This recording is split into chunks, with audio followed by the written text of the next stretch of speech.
Hello guys! Hello! This is for Libra. Libra, welcome dito sa aking channel, Kapalaran 888. Welcome Libra. Alamin natin kung anong messages, vibration, gabay, energy para sa inyong lahat. So this is general reading. I hope na makaresonate ka dito, Libra. Okay, this is for the first half of April 2026. Tayo dito ng 2 cards. Okay, Serafina and Bethany. Okay, so when you take excellent care of yourself, everybody benefits. So, these 2 weeks na to ng April, sinasabi ng barahan na kailangan daw na bigyan mo yung sarili mo ng time para makapag-relax. Like massage, sea salt bath, or pedicure, haircut, or ano pa man. Maglakad-lakad ka sa nature, mag-ground ka, mag-swimming ka, parang ganon. So, sinasabi ng bara sa'yo dito na these 2 weeks daw, Libra, ay nakafocus siya para sa sarili mo. Okay, relaxation, stress-free, parang ganon. Serafina, sinasabi ng bara sa'yo na I am the angel of families. A happy change or addition is coming to your family. So, may Libra dito na pwedeng may unexpected pregnancy ka na malalaman. There's a news about pregnancy, expected or unexpected, new members ng family, like dogs, cats, parang ganon, or mga in-laws, ganyan, ganito. Alright, so,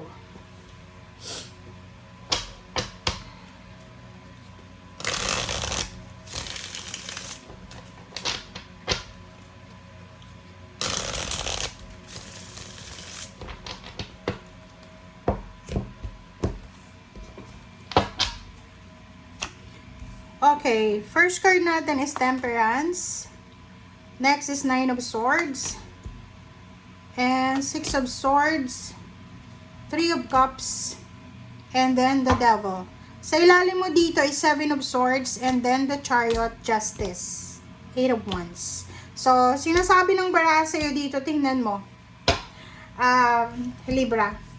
Ang sabi ng bara sa'yo dito, na may posibleng magbabago sa buhay mo, incoming siya, or maybe ngayon, meron sa'yong ibinubulong ang universe na, huy Libra, may kailangan kang baguhin, may kailangan magbago, and nakikita ko sure dito na this is your energy, palagi ka naman masayahin, palagi kang kalmado, and sinasabi ng bara sa'yo dito na mag-iingat tayo, okay, you need to be careful, mag-iingat ka Libra sa mga pinapasukan mong mga kontrata. Mag-iingat ka, you need to be careful sa papeles, dokumento na pinipirmahan mo. Mag-iingat ka sa pakikipag-deal sa tungkol sa pagbili ng sasakyan, pagbebenta ng sasakyan. Mag-iingat ka din sa pagsakay-sakay sa mga sasakyan kasi maybe ma-involve ka sa mga traffic problems, ganyan ganito. Huwag masyadong mabilis gumawa ng aksyon ngayong 2 linggong ito. Parang kasi yung Libra, mabilis kang gumawa ng action. Kung anong maisip mo, yun na yun. So, you need to be careful. Alright, so let's check.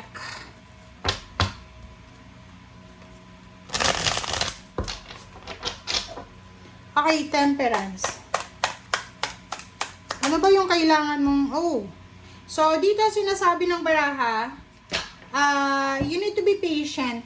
Okay? Kailangan mo daw magpasensya, Libra. Kasi ang dami-daming mga uncertainty. Like, pwedeng, maraming nagsisimula or marami kang gustong simulan.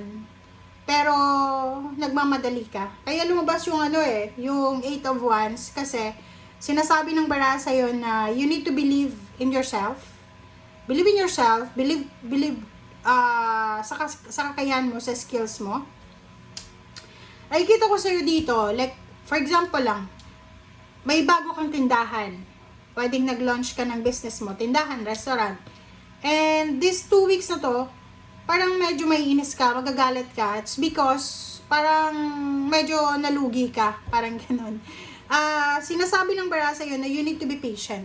Okay? Ano man ang mga changes na yan, like, kakarating mo lang sa ibang bansa, tapos na-homesick ka na, or ano ba yung sinisimulan mo sa ngayon, or sinimulan mo dati na binabalik mo siya sa ngayon na nawawalan ka ng interest.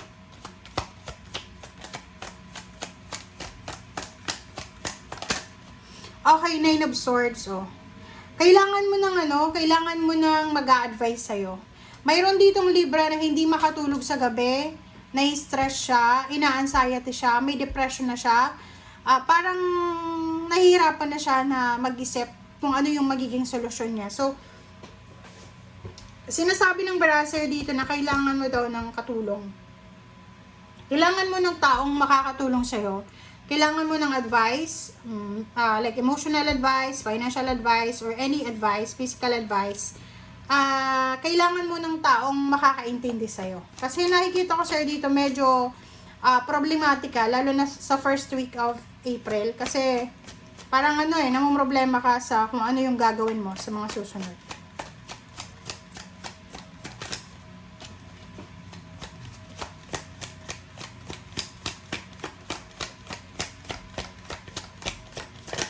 Six of Swords, oh.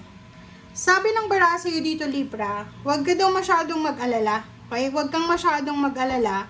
Huwag kang magpapanik kasi there's abundance coming eh. Like for example, pag may sinabi sa'yo ang universe na, uy Libra, pwede kang pumunta sa lugar na to para maghanap ng trabaho, mag-apply ng trabaho. Pwede kang pumunta dito sa taong ito para makakuha ka ng guidance, ng protection, ng tulong. So, sinasabi ng baraha sa'yo dito na isang desisyon ang kailangan mong pagdesisyonan.